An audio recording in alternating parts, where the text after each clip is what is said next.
Hey everybody, Kennis Russell here. Hope you're doing great. Today I'm looking at this Behringer unit here. Let me turn it around. This is our X32 and I'm going to show you how to use the P16 system to get in-ear monitors up on your stage there, personal mixes. So let's just jump right into it. The Behringer mixer itself, it's got a bunch of buses here. It's got 16 buses, and you can see a couple of these I've got labeled IEM in-ear monitor 1, 2, 3, and 4. I've got a couple stage wedges. We don't even have any on stage right now, but I could use them if I wanted to. Put them up there. But if you've got a full band, you know, like right there, we've got a drummer, 3 guitar players, 2 keys. That's 6 people right there. That would you're going to run out of buses really quick having their own individual mixes. So Behringer's got this awesome thing called the P16, and on the back of this you can see, let me make sure I'm pointing to the right one, but that cable right there, that's the Ethernet. There's another one right there. Back here is a Cat5 cable. Let me show you where that's running up here.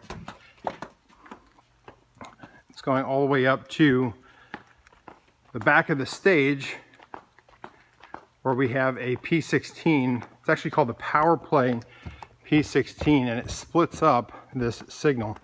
This is what I'm talking about here. I'll come back here, but these monitors here, or the mixers for the monitors. All right, this is our amp room, and we've got 2 Behringer units right here. This is their stage box. So this is basically the back of the soundboard, and it's just a Cat5 cable back here that comes in from the soundboard, and then out of the back of this is what's called UltraNet, and that is the system in which Behringer is able to put a ton of data over Cat5. UltraNet goes into here. I don't know if you can read that in there, but it's called the Powerplay 16, and then it actually is able to send 8 outs here, so you can have 8 individual mixers powered off of this Powerplay. I've got a little patch bay that I made here where I've got 16 different little Cat5 cables like this right here. Let's see, number 12, not plugged up into anything. And then I've got them, these are different places on the stage. Now I could actually, if I wanted to, I could get 2 of these units and expand this and have all of these be able to plug up, but I'll show you in a second what I mean by them being on the stage. Cat5 out of the back of these, it goes down back here under the stage, and then on the stage we have these stage boxes. Let me come over here to mine. This is where I'm usually at, and you can see there's 11 and 12. That's from my little patch bay that I made, and so 12 we saw was undone. 11 is done, or is plugged in, and that's where I plug up my P16. Let me show you kind of what a P16 looks like and how that's arranged. So right here, I've got another set of plugs here, and these 2 right here are coming out, and they're going into, one of them is going into this, keys. The other one is going into electric guitar. So you can see here, it's pretty neat. I'm going to unplug this really quick. This is the Ethernet coming out. As soon as I unplug it, you saw that the power went off. These are powered through power over Ethernet. So you don't have to have an external power supply, which is great, because right here we've got 1, 2, 3, 4, 5, 6, and plus me 7 of these guys. That's, you know, 7 more things that have to be plugged up on the stage. So the way that this one worked, though, we have 2 spots here that are coming out, and so this one is plugging in here like normal, but I've got this one going through over to our keys over here, and so this one is basically daisy chaining off of that one, so it doesn't have its own Cat5 cable down here to the floor, but it has its own mix. So in theory I could daisy chain all of mine together with Cat5 cables. The only downside to it is, you notice here, this one is powered in with a power supply. This one right here, again, is just like the other one, nothing plugged in. It's just getting its power through the internet. or Ethernet. So these units, I've just got these on mic stands, and I got some of this Velcro stuff to kind of hide the wires. And I think they look pretty good. They're not super messy. And then they come, I can't remember if I bought these separate or if they come, I think they come with it. These plates here that you can attach to a mic stand. So that's nice. These units run about 250 bucks, I think I paid 230 for some reason. I don't know if I got a deal somewhere, but we have 8 of these in total, and they're just very nice. You can see how they're labeled down here.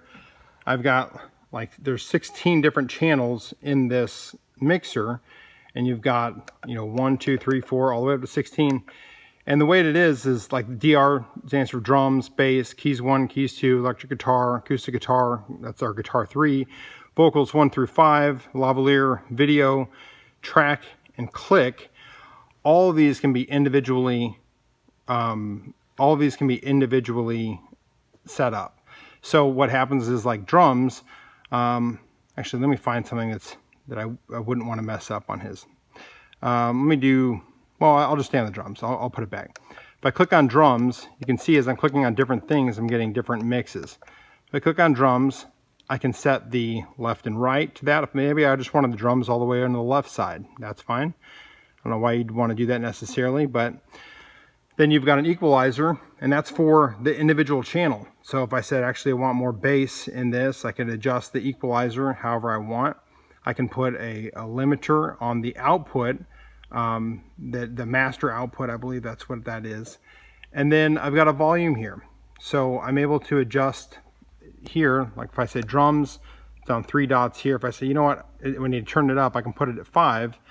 And then as I go to different things, I can come back. So it's really nice. Let me put that down to 3. Each individual band member has the ability to have their own mix and not worry about talking to the front of house guy and trying to get any sort of, that's just kind of a complicated thing. There are some additional recall functions you can do with this. I'll show you. This is kind of cool. We have 2 keyboards. We've got this Nord here, and we've got this Korg Chrome. But we have 4 keyboard players, and so like Terence, shout out to Terence. He's usually when he's playing, he's on 1, and then sometimes though he might be back here on 2. Well, what we can do is, if he's on 1 and then he switches to 2, he's got to have to create his own mix again, because the last person that was playing on 2 might have had, a different mix.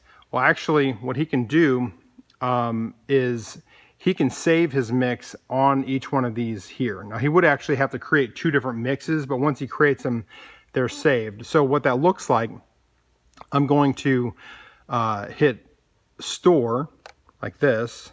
I'm going to hold it down.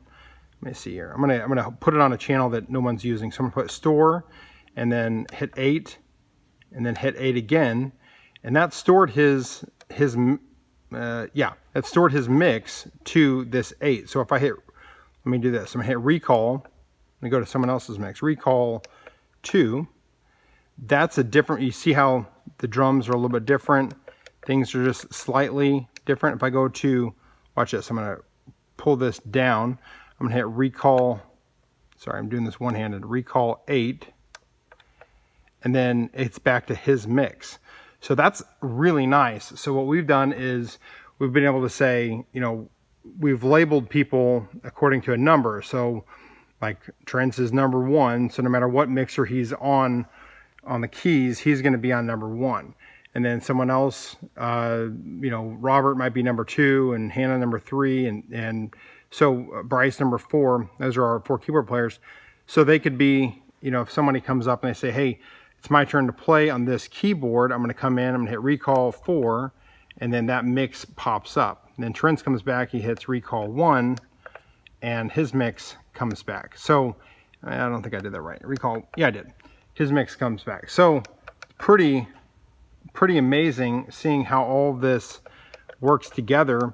You can do some other functions, like here's your main. If you hit main, then you can actually have a volume, master volume for your main.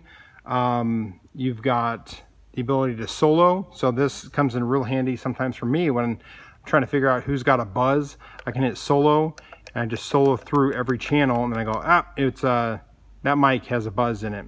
You can also hit mute. So say you're like, you know what, I don't need to hear these 3 vocals. I'm gonna just mute them. And then, you know, you go back to your deal and it's always labeled. You know that you're not getting that. If I go back to the mutes, they were there. Pretty nifty. So anyway, these guys have been a huge blessing for our church. You know, it's amazing how technology-wise, however you'd say that, you know, we've got our Behringer back there, digital board there. You can pick those up for under 2,000 bucks easily. I think 1,800 is what they're going for right now. And then these units are 250 a piece. I think that the splitter back there, the Powerplay 16 was 100 or 200 or something like that. But, you know, so with, like, for example, this setup that we have here, 5 instruments on the stage now, you know, 1,250 bucks. That's assuming you're not getting any deal. And then plus the Powerplay, you know, let's just round it up to 1,500 bucks for every person to have their own individual in-ear mix. And then what we do here is, I should have said this the first, I kind of route these where they're easy to get to. So I route this jack.